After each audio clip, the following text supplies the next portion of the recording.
A cada uno de ustedes, hoy tengo la oportunidad de presentarles mi trabajo de Biología del Desarrollo Animal. Mi nombre es Keren Lescano y el título del trabajo es Reproducción en peces.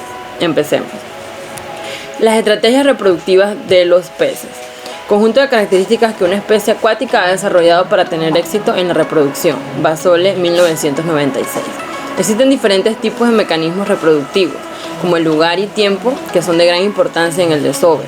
También existe una temporada de reproducción definida que varía también en el momento de desove de cada especie. También tenemos que todos los peces son iguales de ninguna manera. La mayoría son peces ovíparos, pero existen también ovovivíparos y vivíparos. ¿Qué son ovíparos? Su reproducción es por huevos que son expulsados al medio y su fecundación es externa.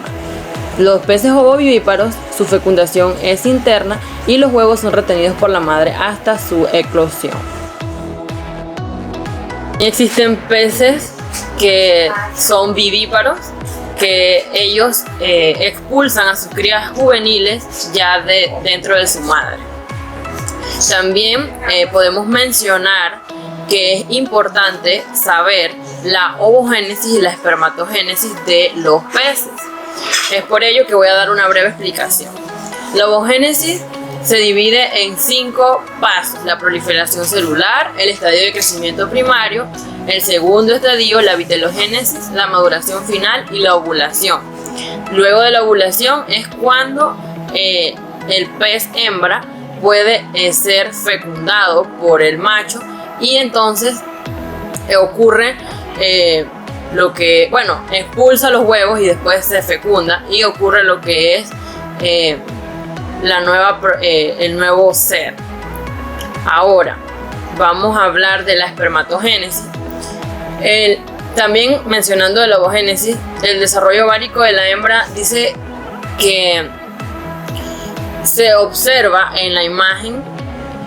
El número 1 es el osito en el estadio de alvéolo cortical, el número 2 son los ositos de vitelogénesis primaria, el número 3 son los ositos desarrollados y la 6 es la escala de la atresia.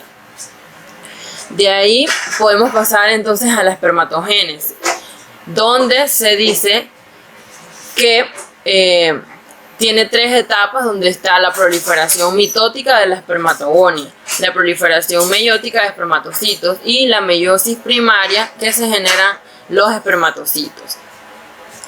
También tenemos que los peces, ya después de mencionar la espermatogénesis, podemos observar que existen diferentes reproducciones, diferentes tipos de reproducción sexual. Tenemos los gonocóricos o bisexuales, que son individuos adultos que se reproducen por un solo sistema reproductor. Tenemos los hermafroditas, que se dividen en sincrónicos, protréndricos y protogeníricos. Tenemos en los sincrónicos, que son organismos que alternan su reproducción entre hembra y macho, el mismo ser.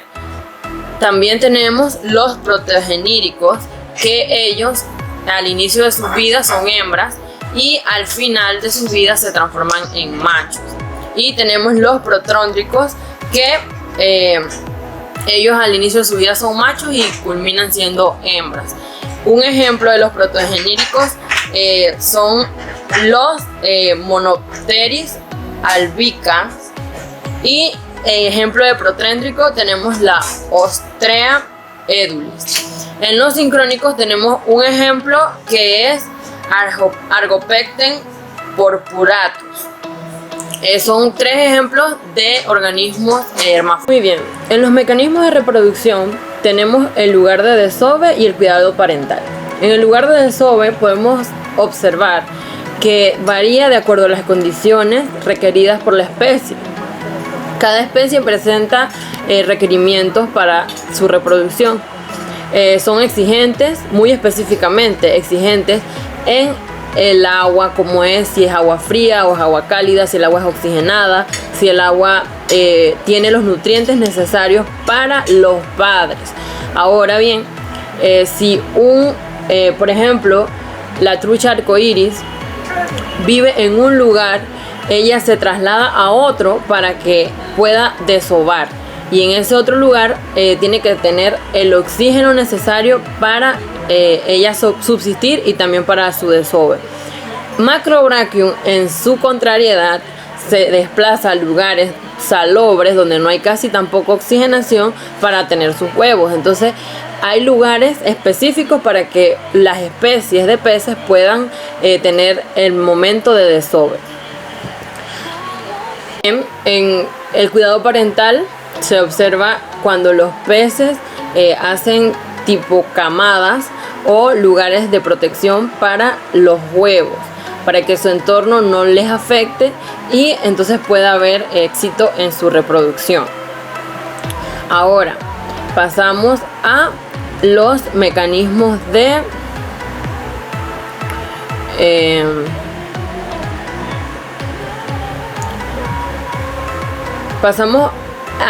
los mecanismos por las veces que se reproducen. Pueden ser semélparos o iteróparos. Cuando es semélparo es cuando el pez se reproduce muchas veces. Y iteróparo es cuando el pez se reproduce quizás una vez al año o 2 veces al año, pero solamente hay una sola reproducción. En la fase de desove tenemos desovadores pelágicos, desovadores demersales. En los pelágicos tenemos que son los que liberan los huevos directos a las columnas de agua y se dispersan lentamente. Y los demersales tenemos que son los que tienen huevos un poco más grandes, demoran en eclosionar y ellos los liberan en las profundidades de las aguas. También tenemos que existen mecanismos donde los peces pueden tener procesos endocrinológicos. Es decir, que la reproducción en los peces es un proceso bastante complejo por la diversidad de los elementos que lo determinan.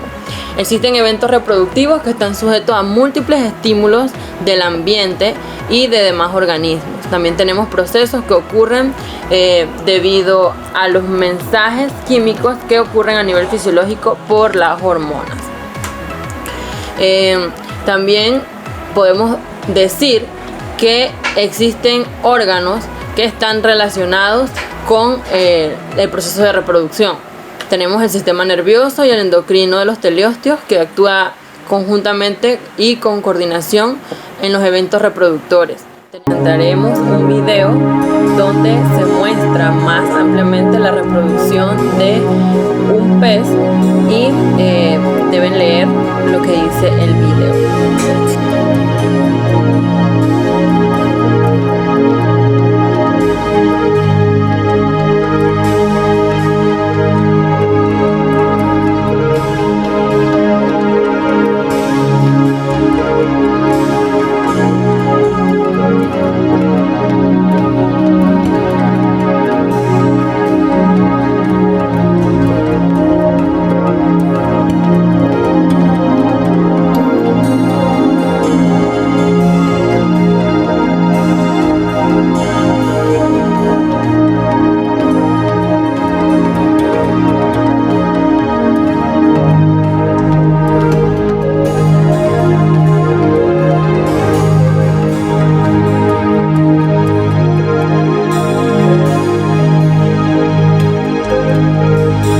También tenemos que existen condiciones ambientales para que haya reproducción. Es preciso que se produzca la sincronización de los reproductores entre sí y de los individuos con su ambiente. La percepción de estímulos ambientales como el fotóper y la temperatura activan el sistema nervioso y incluye el proceso también parasimpático en los receptores sensoriales del cerebro del pez. Ya a manera de conclusión, podemos decir que las condiciones ambientales afectan a los organismos para que ocurra la fecundación correctamente. Y por último tenemos la bibliografía donde encontramos esta información apta para nuestra presentación. Muchas gracias por su atención.